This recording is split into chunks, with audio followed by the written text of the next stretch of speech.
Good morning, everybody. Today, I'm going to talk about a research paper published in the Journal of Olympica by Dr. Schneider and I in 2025 December. It is about the fairness of the Paralympic classification system. For the problem surrounding Paralympic classification, the common reaction is to question the precision of measurement tools or suspect the integrity of athletes. The logical presupposition of the current system is that as the quantity of data increases, fairness will naturally emerge. However, our research asks a deeper, primal question. Is this a failure of measurement or a failure of meaning? We argue the current crisis is not a failure of measurement precision, but a failure of the conceptual skill. The existing classification system uses a concept that is too narrow. It attempts to measure a dynamic living entity with a rigid, static measurement. Logically, this skill is no longer definable, and in practice, it cannot achieve fairness. As a consequence, it fails to accommodate the ontological reality of contemporary parasport. Specifically, this narrow skill operates through the logic of separation. The current evidence-based classification system is built upon a reductionist logical premise. It assumes that impairment, a negative variable, and training, a positive variable, are two ontologically distinct independent variables. Although the literature admits that complete separation is challenging, the system's operational logic mandatorily strips impairment from the dynamic living body, attempting to establish it as a static biological constant. Therefore, this practice artificially constructs a pure baseline for fairness that does not exist ontologically. However, a static body does not exist. Physiological phenotypic plasticity means training has structurally altered the body. Thus, the Paralympic body belongs to material kinds. This type of existence possesses an essential interactivity, that is, impairment, training, and compensatory mechanisms constitute an indivisible interactive system. The classification rules themselves reshape the very body they attempt to measure through a feedback loop. Therefore, the attempt to peel training away from impairment to find a pure baseline is proven to be a conceptual error. Faced with a deeply entangled dynamic entity, binary separation is logically invalid.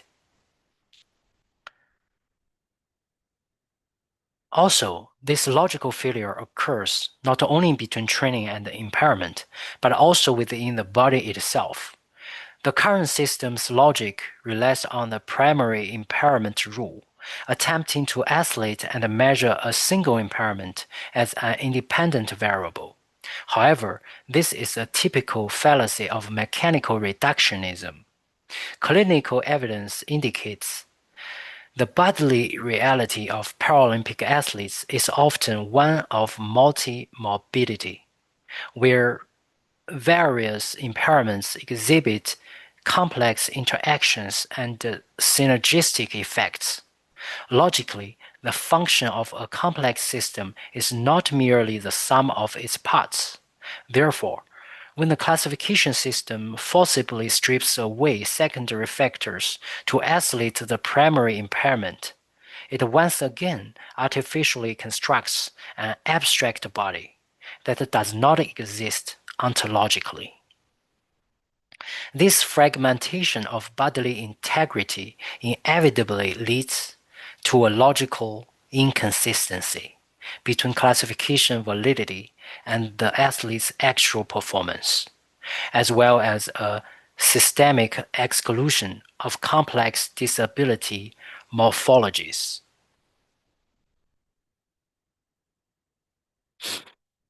The logical consequence of this mechanical reductionism leads to the ontological tension. Since the system cannot accommodate the interactivity within the body, it naturally fails to accommodate the continuity external to the body. So let's conduct a thought experiment. An athlete born with three fully functional eyes is considered impaired or deformity on a medical scale, but represents an advantage or enhancement on a supporting functional scale. This reveals that the current system's binary division of disabled and non-disabled is not a natural fact, but a forced interruption of a gradual material reality. At the interface of biology and technology, there is no right and wrong natural break. Those misfits in liminal states prove that a rigid binary scale cannot accommodate the continuum of the biological spectrum. Denying this continuity is logically denying the authentic state of the Paralympic athlete's existence. This denial of ontological continuity leads to axiological poverty in ethics. When the system is forced to maintain a false binary boundary, it establishes a thin fairness, that is, an excessive focus on intra-competition parity. For example, equality at the starting line. This is a typical situational evaluation. It focuses only on the parameters of the immediate game, while ignoring the ultimate conditions that sustain the para-athlete's existence. More fatally, this perspective harms the internal goods of sport, that is, the pursuit of excellence through the mastery of the body. When the classification system attempts to neutralize differences for the sake of abstract fairness, it logically also neutralizes the para-athlete's right to reconstruct their existence through technology. We have protected the purity of the classification, but at the cost of sacrificing the para-athlete's ontological right to pursue their internal good. Now, some objections we need to face. First, regarding the graduality and the blurred boundaries of the material world, scientific realism objects is that this is not an insoluble philosophical problem, but merely a temporary data gap. With the intervention of big data and AI, the ambiguity of classification will eventually be eliminated. However, this objection commits a fundamental epistemological error. It confuses the reliability of measurement with its validity. AI and big data can only improve reliability, that is, the consistency of results, through massive computation. They cannot establish validity, that is, whether truth is being measured. This falls into a typical trap of circular reasoning. The validity of the AI's algorithm is strictly limited by the classification standards of its training data. If the underlying data is still based on the false ontological presupposition of stripping away impairment, algorithmic optimization will only produce a precision of error, replicating structural bias with higher accuracy. Therefore, the infinite upgrade of technical tools can logically never solve the ontological failure of the conceptual skill. Second, faced with the highly entangled and multidimensional bodily reality we described, the institution objects is that once we widen the skill to accommodate this complexity, the system will become administratively unmanageable. Therefore, to maintain the viability of the event, ontological precision must be sacrificed. To this, our response is based on the principle of the priority of justice. Justice is the first virtue of social institutions. No matter how efficient laws and institutions are, if they are unjust, they must be abolished. The current system, for the sake of administrative efficiency, enforces a binary division that contradicts the complex reality of the para-athlete's body. This constitutes a fundamental ontological injustice. Administrative convenience can never serve as a justification for maintaining a logical fallacy. We cannot sacrifice the reason the game exists merely to keep the game running. When the institution cannot accommodate reality, logic dictates that we should reform the institution, not distort reality. Finally, regarding the para-athlete's ontological right to reconstruct existence through technology, technological objections attempt to simplify this reconstruction into a regulatory compliance issue. They would argue that this leads to the second-place dilemma. That is, technology is accepted only when it is used to restore normality, but is deemed cheating once it exists the able-bodied baseline. This regulatory logic of incrementalism commits a fundamental category mistake. Biomechanical evidence of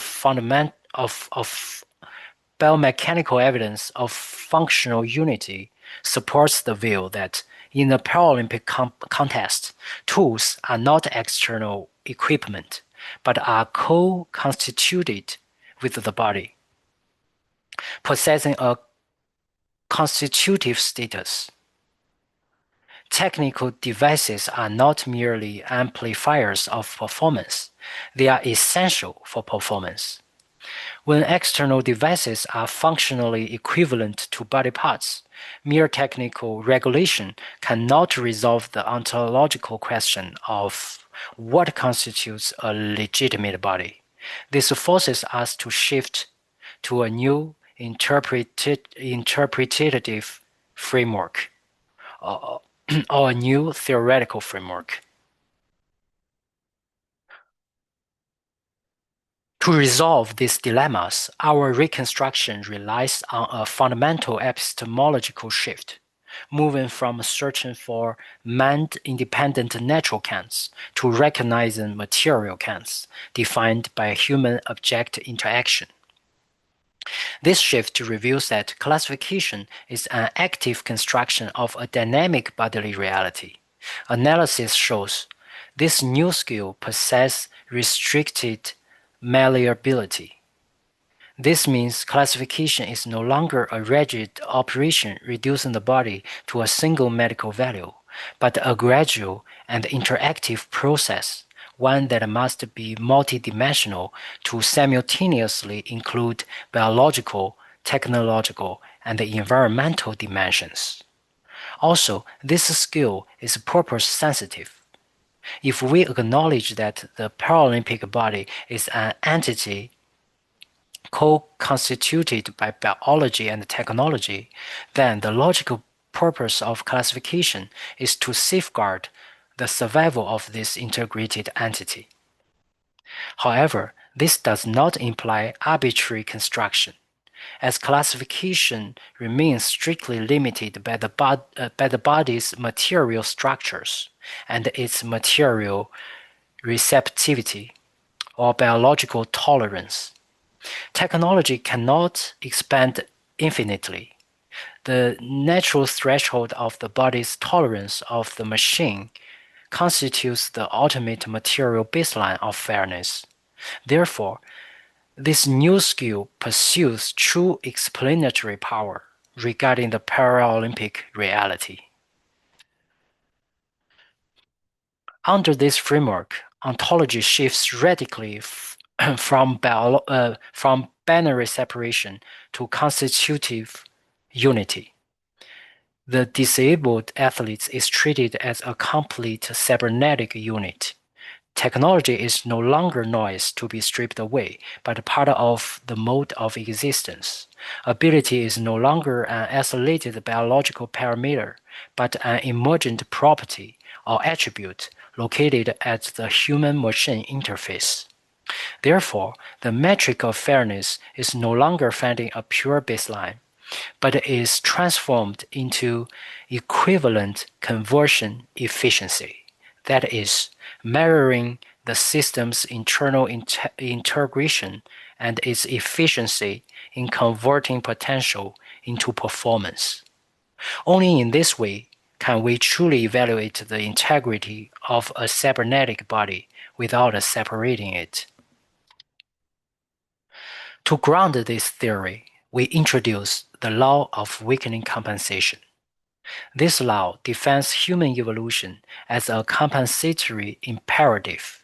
That is, the expansion of human tool system is driven by the necessity to sustain an increasingly weakened biological existence. From this perspective, the Paralympic athlete is not an anomaly, but the ultimate embodiment of this universal evolutionary law. This proves that integrity lies not in biological purity, but in the efficacy of compensatory capabilities. At the same time, this law issues a warning. High compensation implies high instability. This foreshadows the potential systemic crisis of the age of cybernetics, forcing us to rethink the definition of fairness and the meaning of our existence. So, in conclusion, the solution to the classification crisis is not a more precise measurement, but a broader cosmological skill. Only within this larger skill can we talk about quantification and precision. However, we must confront one's paradox, which is, do not enhance your abilities, but you are compelled to do so. That is, the enhancement of abilities accelerates the complexity and fragility of survival conditions. So, one should not enhance. However, to ensure survival, we are compelled to strive to enhance our compensatory capabilities to compensate for the systemic crisis of our near-zero existence. This is a fatal but a necessary paradox. It is an extreme form of existence. It reveals the essence of Paralympic sport. That is, humanity is undergoing a form of speciation through the evolution of tool system. Precisely because we are situated within this evolutionary risk, future governance models must shift from simply maintaining purity to a risk management approach that monitors the survival baseline, which is not simply a static medical baseline for measuring impairment. Ultimately, if classification is purpose-sensitive, then our ultimate purpose or universal value is not merely a fair game, but to safeguard the survival of the disabled athlete within a post-human Olympic society. Thank you so much.